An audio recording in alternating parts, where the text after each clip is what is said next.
ও guys, finally আমিও দুশো কোয়েল পাখির একটি বড় আকারের খাঁচা বানিয়ে নিলাম। হ্যালো বন্ধুরা, আসসালামু আলাইকুম। কেমন আছেন সবাই? আশা করি সবাই ভালো আছেন। তো আলহামদুলিল্লাহ আমিও ভালো আছি। তো দেখতে পারতেছেন আমার কোয়েল পাখির খাঁচা আমি নিজে হাতে বানিয়েছি। এটা বাসাটা কেমন হলো সবাই কমেন্ট করে জানাবেন। দেখুন আপনারা কিভাবে আমি খাঁচাটা বানিয়েছি। এর ভিতরে আপনার প্রায় অনেক জায়গা আছে। এখানে প্রায় আপনার একটা থাকে 50 পিস করে কোয়েল পাখি পালন করতে পারবেন। প্রায় 200 পাখি ধরবে এই খাঁচাটিতে। দেখুন এখান থেকে ডিম গড়িয়ে আসবে, আর নিচে দিয়ে আরেকটা পাক আছে, ওখান থেকে আমি টেই দিব যাতে ওরা মলমূত্র ত্যাগ করলে ওই টের মধ্যে পড়ে। আর প্রতিদিন ওগুলো পুষে করে ফেলতে পারবো। আর দেখতে পারতেছেন এই যে এখানে ডিমগুলো ভিতরে পারলে সামনে গড়িয়ে আসবে। খুব সুন্দরভাবে বানিয়েছি। আর এইভাবে খাঁচা বানালে আপনার জন্য অনেক ভালো হবে। আর খাঁচাতে কম জায়গাতে আপনারা বেশি পাখি পালন করতে পারবেন। তো এই খাঁচাটি কেমন হলো সবাই একটু কমেন্টে জানাবেন। দেখতেই পারতেছেন খুব সুন্দরভাবে আমি খাঁচাটা বানিয়েছি। তো আপনারাও চাইলে এইভাবে খাঁচাগুলো বানাতে পারেন। আরও একটি খাঁচা বানিয়েছি আমি কোয়েল পাখির বাচ্চা বোর্ডিং করার জন্য। এটা হচ্ছে সেই খাঁচাটি। এটা দেখুন এখানেও প্রায় আপনি অনেক কোয়েল পাখির বাচ্চা বোর্ডিং করতে পারবেন। এটা আমি বানিয়েছি লম্বা 6 ফিট আর পাশে আছে 3 ফিটের মতো।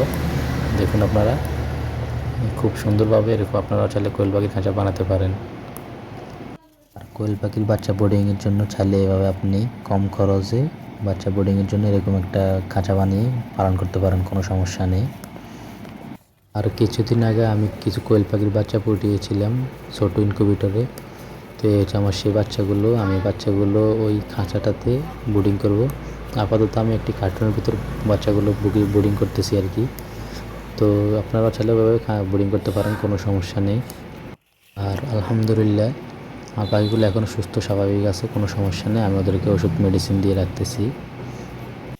আর পাখিগুলো ফোটার পর আমি এখন আবার দ্বিতীয়বারের মতন আমি আরও 140 পিস ডিম বসিয়েছি। এবার দেখা যাক কি হয়। এবার সবাই দোয়া করবেন ডিমগুলো যেন খুব ভালোভাবে ফুটে, সবাই দোয়া করবেন।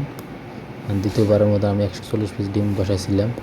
আগেরবার অনেক ডিম আমার মিস্টেক হয়েছে, হয়তো আমার বডি আপনার ইনকিউবেটরে হয়তো তাপমাত্রার দিকে একটু সমস্যা হয়েছিল, আর্দ্রতা, এই কারণে।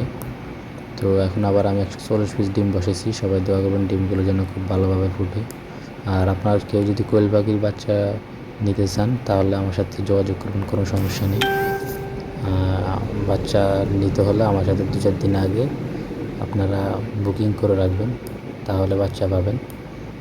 তো এই হচ্ছে আজকের ভিডিও। আর ভিডিওটি কেমন হলো অবশ্যই জানাবেন কমেন্ট করে।